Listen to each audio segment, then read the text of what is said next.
Hello, friends. Welcome back to Leadership, Life, and Legacy. Today, I want to talk about culture. Not the kind that shows up in glossy brochures or gets name dropped in town halls. I mean the real stuff, the heartbeat of the company, the invisible current that tells people whether they belong, whether they're trusted, and whether their work actually matters. Now, if you ask most leaders to define culture, you'll get a wide range of answers. Some say it's about values. Others point to behaviors. A few will mention ping pong tables or free snacks. But the truth is, culture is deeper than amenities. It's the operating system of our organization. To that end, Robert E. Quinn and Kim S. Cameron laid out a powerful framework that helps us make sense of it all. They identified the primary types of corporate culture, each with its own rhythm, priorities, and impact on how people show up. The first one we'll discuss is the clan culture, or simply the family table. This one feels like a backyard barbecue. It's warm, collaborative, and deeply relational. People matter here. Feedback flows freely, and leaders act more like mentors than managers. Think high trust, high morale, and a shared sense of purpose. You'll hear things like, "We've got your back." Now, let's move on to adhocracy, or the innovative culture, better known as the fast frontier.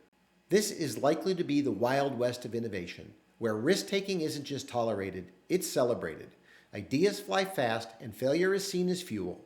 Startups often live here, where adaptability and experimentation are the name of the game. You'll hear, "Let's try it and see what happens." Next up is the market culture. Think professional sports.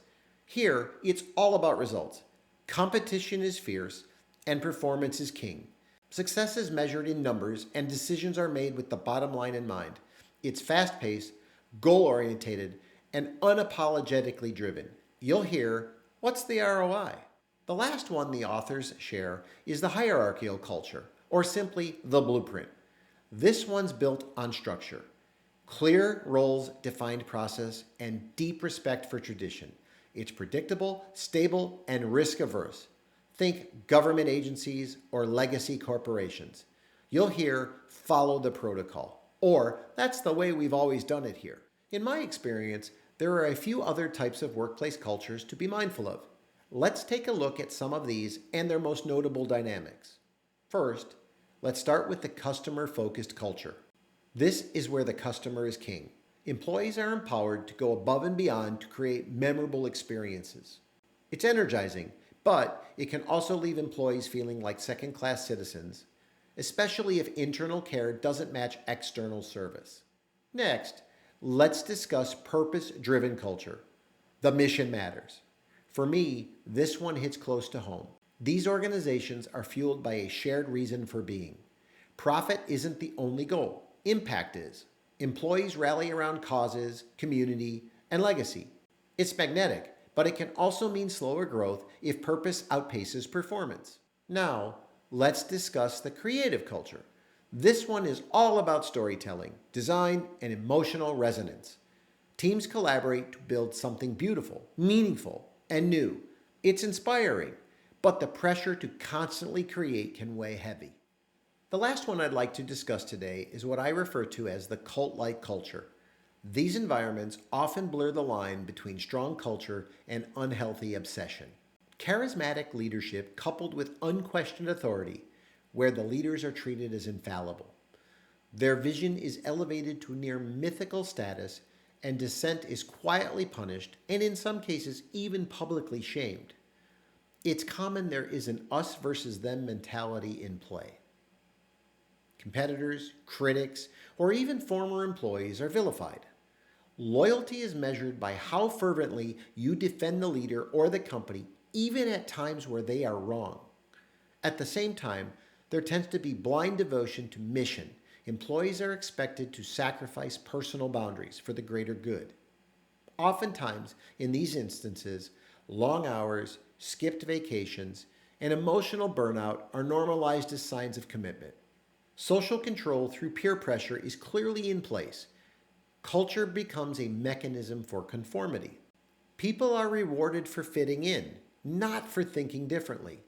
Questioning norms is seen as betrayal. It's also not beyond the norm for a cult like culture to have over the top rituals and symbolism.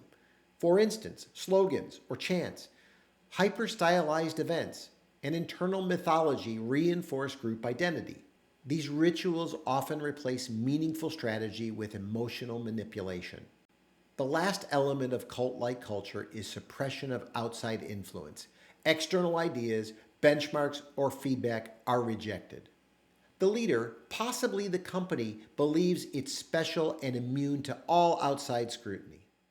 Now that we've discussed the most common culture types, let's talk about the good, the bad, the ugly, but also the exceptional. As a technology leader, you don't just lead technology, you steward trust. You sit at the intersection of strategy, operations, and people. And if you've been in that seat long enough, you know culture is the real operating system for your organization.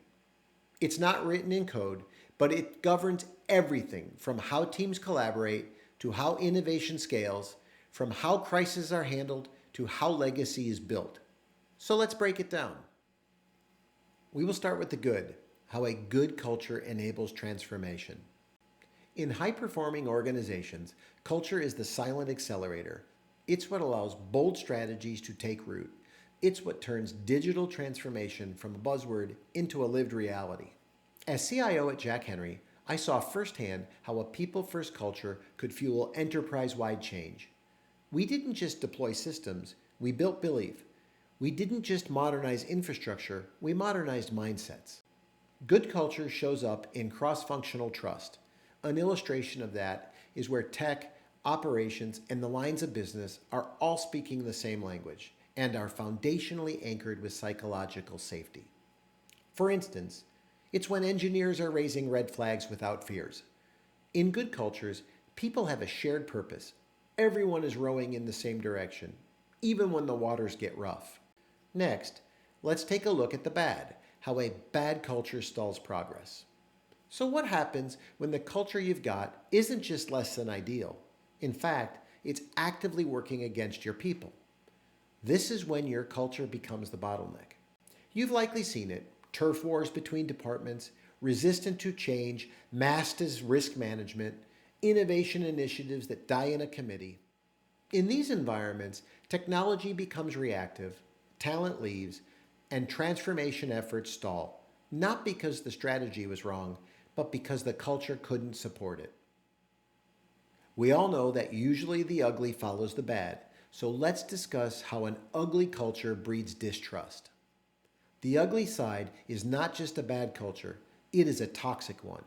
This is the kind of culture that erodes confidence, silences voices, and punishes curiosity. Some call it quiet quitting, I just call it quiet disengagement. Most acknowledge the feeling that something's off, but no one wants to say it out loud. And most troubling is when executive leadership teams either don't see it or choose not to address it. This is where leaders become firefighters instead of architects of the possible, where uncertainty and doubt flourish because people either fit or they don't, where burnout spreads not because of an always-on mentality, but rather because of the emotional cost of feeling as if you're on an episode of Survivor and you could be voted off the island at any moment if you didn't form that alliance with someone you didn't like, didn't respect, or frankly didn't trust. Toxic culture doesn't just hurt morale, it compromises resilience. It makes organizations brittle, and in a crisis, brittle breaks. So how do you know when your culture is hurting more than helping? We will dive into that here next. Here are some signs to watch for. Core values are missing or ignored. If your company doesn't have clearly defined values, or worse, if leaders don't live them, you've got a vacuum. In that space, unwanted subcultures form, ones that undermine trust, clarity, and cohesion. Gossip and cliques run the show. When the rumor mill is louder than the leadership team, you've lost control of the narrative. Gossip breeds division. It's middle school behavior in a grown-up space, and that's toxic. Unfriendly competition. Healthy competition motivates, but when it turns cutthroat, it creates resentment and burnout. If people are pitted against each other instead of supporting one another, your culture is in trouble. High turnover and absenteeism. People vote with their feet. If they're leaving or just not showing up, it's a signal that something deeper is broken. Disengagement is often a symptom of feeling undervalued or unheard. No diverse thought, no community, no recognition. If your culture doesn't reflect diverse thought, much less opinion, doesn't give back, and doesn't celebrate its people, it's not a culture, it's a machine. And machines don't inspire loyalty. So now that you know some of the signs to look for, what do you do about it once you have detected that your culture is getting in your way? Well, first, give yourself some credit for recognizing there is an issue that must be addressed. Second, realize there's no easy button here. You don't fix toxic culture with a memo. You fix it with presence, accountability, and humility. Now let's get started. First, define and align your core values. Make them real, make them visible, and make sure every leader lives them, especially when it's inconvenient. If they don't, they can't be leaders at your company. Get rid of them. Lead by example. A man I deeply respect would always tell me, attitude reflects leadership. I have never forgotten that. To that end, culture flows from the top. If you want transparency, model it. If you want empathy, practice it. If you want trust, earn it. Create safe spaces for feedback. It's been a while since I've thrown out another Robism, but here goes. The one that gets the most mileage is when I say feedback is a gift. What you do with it is completely up to you. On that note, ask your people what's working and what's not.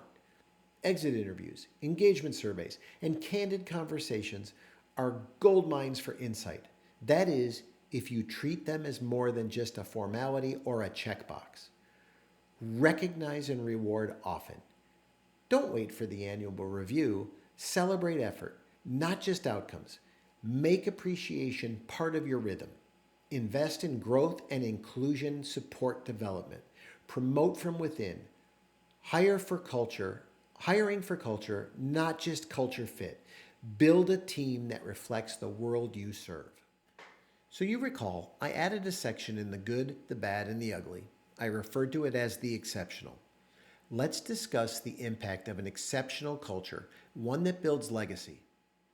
When culture is exceptional, it becomes your greatest asset.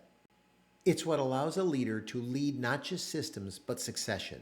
This is how we build something sustainable. It's why I talk about legacy. The legacy we build for those who are there to take the baton from us and run with it. At the end of the day, exceptional cultures are not just about transformation, but rather transcendence. Exceptional culture is values-driven, where decisions reflect what matters most.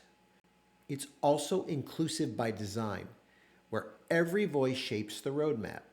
And as I shared prior, it is legacy-minded, where leaders build for the next generation, not just the next quarter. I want to share my observations of a few companies I've done business with where people and purpose flourish. Simply, where exceptional cultures are part of the fabric. Let's begin with Google. Having worked closely with them over the past few years, the most notable aspect of their culture is innovation through transparency. Google's culture thrives on experimentation. Employees are given space to try, fail, and learn. Open communication and access to leadership foster trust, while a focus on well-being ensures people don't just burn out chasing big ideas. Next, let's take a look at ServiceNow, another company I have worked very closely with for nearly a decade, where camaraderie and customer celebration is prioritized. At ServiceNow, their culture is built through shared rituals and inclusive traditions. New customers are celebrated with cake, and team bonding happens through karaoke, baseball, and shared meals. Employees are encouraged to lead initiatives, making culture a living and evolving conversation. In yet another illustration of how powerful culture is in driving outcomes for a company, let's look no further than Slack, where empathy and balance is foundational for the people-first culture, which emphasizes transparency, empathy, and boundaries. Simply, employees are trusted to perform during work hours and encouraged to live life fully beyond them. That balance fuels creativity and retention. Amazing to me when you consider they were acquired. Last, but certainly not least, let's take a look at how Workiva's culture is driving outcomes. This company sees vulnerability and feedback as strengths. Workiva's leadership models openness and patience. Leaders admit mistakes, encourage debate, and prioritize team health. This creates a psychologically safe place where ideas flourish and feedback is welcomed. So, what does this mean for leaders, for employees? Well, for starters, it means culture isn't just a strategic asset, it's a human experience. It's the difference between someone clocking in and someone showing up, between retention and regret, between legacy and loss. In my own journey from CIO to team builder, I've seen how culture shapes everything. It's not just about what we do, it's about how we make people feel while they do it. Culture isn't just what you say, it's what you tolerate, what you reward, and what you repeat. Toxic cultures erode trust. Thriving cultures build legacy. This is the kind of culture I champion now through my advisory work, mentorship, and my channel, Leadership, Life, and Legacy. Because the real measure of a leader isn't just uptime or ROI, it's the culture they leave behind. Drop me a comment below. Is your culture helping people thrive, or is it quietly draining them? What kind of culture do you see in your organization? What kind do you wish you had? And how do we build spaces where people don't just work, but belong? Let's keep this conversation going, because culture isn't just a perk, it's the pulse. Thank you for joining me on another episode of Leadership, Life, and Legacy.